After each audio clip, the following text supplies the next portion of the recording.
Hello students, हम लोग करने वाले हैं class 12 chemistry chapter number 4 that is chemical kinetics. और हमारा जो टॉपिक है वो कोलिजन थ्योरी है जो हम लोग करने वाले हैं। चलिए स्टार्ट करते हैं। तो collision theory of chemical reactions हमारा टॉपिक है। Collision theory, which was developed by Max Strauss and William Lewis in 1916 to 18, provides a greater insight into the energetic and mechanistic aspects of reaction. Collision theory develop की max ट्रॉन्स और William Levi's ने 1916 और 18 में, और एक बहुत बड़ा view जो देखने को मिला कि किस तरीके से रिएक्शन में एनर्जेटिक एनर्जी का रोल और मैकेनिज्म एस्पेक्ट हमें देखने को मिलता है। It is based on kinetic theory of gases. ये गैसेस की काइनेटिक थ्योरी पे बेसिस थी।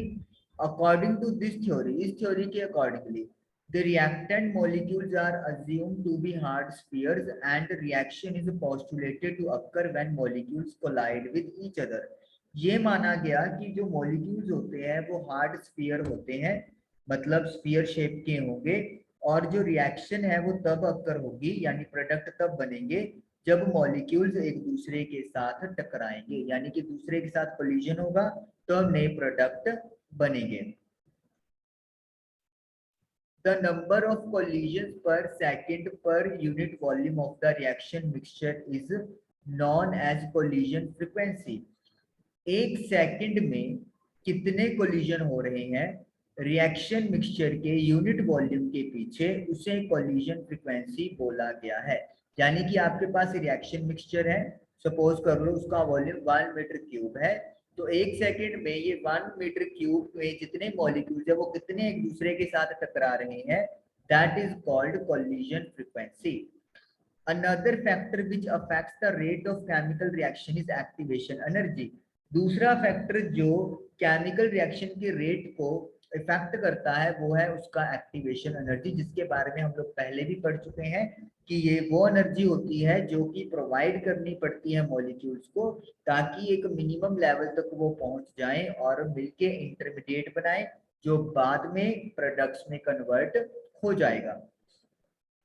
For a bimolecular elementary reaction, अगर हमारे पास कोई बायोमोलिकुलर एलिमेंट्री रिएक्शन है, एलिमेंट्री मतलब जो एक ही स्टेप में पूरी हो रही है, ए प्लस बी मिलके प्रोडक्ट बनाएंगे, तो इसका रेट जो है वो कैसे एक्सप्रेस किया जाएगा, मैं आपके साथ बुक शेयर करता हूँ एनसीईआरटी, वहां से इन्होंने दिया हुआ है।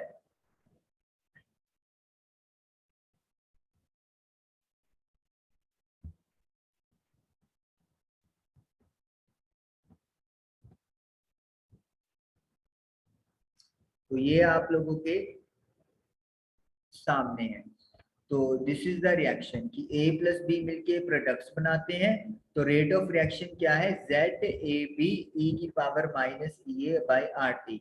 जेड ए बी क्या है, कोलिजन फ्रीक्वेंसी कि रिएक्टेंट के जो कोलिजन है वो कितना हो रहे हैं, ई ए है आप लोगों का एक्टिवेशन एनर्जी जो आप लोगों ने पहले भी पढ़ा है, आर यूनिवर्सल गैस कांस्टेंट है, and T is the temperature. अगर आपको रेट ऑफ रिएक्शन अर्नीनियस वाली इक्वेशन याद हो जब टेम्परेचर की बात की थी, तो वहां पे फॉर्मूला ए ई की पावर ई ए माइनस अपॉन आर टी था। तो इसका मतलब क्या है, ये जो कोलिजन फ्रीक्वेंसी है इसका रिलेशन अर्नीनियस फैक्टर के साथ जुड़ गया है, हम लोग ये भी बोल सकते हैं।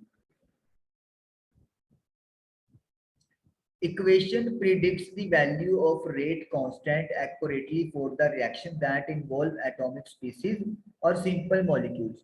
तो ये जो इक्वेशन हमने बात की, जिसकी बात अभी की अपन ने, rate is equal to Z A B, A और बीच के बीच में कितने कोलिजन हो रहे हैं, और ई की पावर माइनस ई ए अपॉन आर टी। तो इसमें कहता है एक्यूरेटली हमें रेट कांस्टेंट का पता लग जाता है, लेकिन अगर हमारे पास रिएक्टेंट जो है वो सिंपल एटम स्पीसीज हो या फिर सिंपल मॉलिक्यूल्स हो, but for complex molecule significant deviation are observe. लेकिन अगर मॉलिक्यूल ज्यादा कॉम्प्लेक्स नेचर के हैं तो फिर हमें डेविएशन यानी कि रिजल्ट प्रॉपरली इस इक्वेशन से एक्यूरेटली नहीं मिल सकते। The reason could be that all collisions do not lead to the formation of products. इसकी वजह ये हो सकती है कि रिएक्टेंट मॉलिक्यूल जितने टकराएंगे जरूरी नहीं कि सारे के सारे टकरा के प्रोडक्ट्स का फॉर्मेशन करें. The collisions in which molecules collide with sufficient kinetic energy called threshold energy and proper orientation so as to facilitate breaking of bonds between reacting species and formation of new bonds to form products are called effective collision. तो यहाँ पे effective collision का term आता है. ये term क्या है कि वो collision जिसमें molecules एक sufficient kinetic energy के साथ टकराएंगे जिसे हम लोग threshold energy बोलते हैं. कुछ एनर्जी मॉलिक्यूल्स के पास होती है, लेट मी से E1, हमने उसको एक्स्ट्रा एनर्जी दी जिसको एक्टिवेशन एनर्जी बोलेंगे E2. तो इस टोटल एनर्जी को we will call threshold energy, ताकि ये सफिशिएंट काइनेटिक एनर्जी हो गई रिएक्शन मॉलिक्यूल्स के पास ताकि वो अपने आपस में टकराएंगे एंड प्रॉपर ओरिएंटेशन, और एक दूसरे की तरफ उनकी जो डायरेक्शन है वो भी प्रॉपर होनी चाहिए. इसका मैं आपको एग्जांपल देके समझाऊंगा एनसीईआरटी बुक से, ताकि जो बॉन्ड है रिएक्टिंग स्पीसीज के बीच में वो टूट सके और नए बॉन्ड बन सके ताकि प्रोडक्ट बने. क्योंकि केमिकल रिएक्शन का मतलब क्या होता है? Breaking of old bonds and formation of new bonds. तो जब हम लोग प्रोडक्ट्स की बात करते हैं तो यानी कि नए बॉन्ड्स का बनना जरूरी है और पुराने वाले बॉन्ड्स का टूटना जरूरी होता है, और उसे हम लोग इफेक्टिव कोलिजन बोलेंगे. तो यानी कि कोलिजन ये होगा कि मान लीजिए 100 मॉलिक्यूल्स है रिएक्शन मिक्सचर्स के और 100 के 100 टकरा रहे हैं, लेकिन जरूरी नहीं कि वो सारे के सारे प्रोडक्ट्स बनाए. जिनके पास सफिशिएंट काइनेटिक एनर्जी होगा और प्रॉपर ओरिएंटेशन होगा, और वो मान लेते हैं अपने पास 40 मॉलिक्यूल्स हैं, तो 100 में से 40 कोलिजन्स ही नए प्रोडक्ट्स बनाएंगे और उनको अपन इफेक्टिव कोलिजन्स बोलेंगे. To account for effective collisions, another factor P called the probability or steric factor is introduced. तो इफेक्टिव कोलिजन को काउंट करने के लिए एक फैक्टर और यहाँ पे इंट्रोड्यूस किया जाता है जिसे P बोलते हैं, प्रोबेबिलिटी या फिर स्टेरिक फैक्टर इसका नेम है. It takes into account the fact that in a collision molecules must be properly oriented.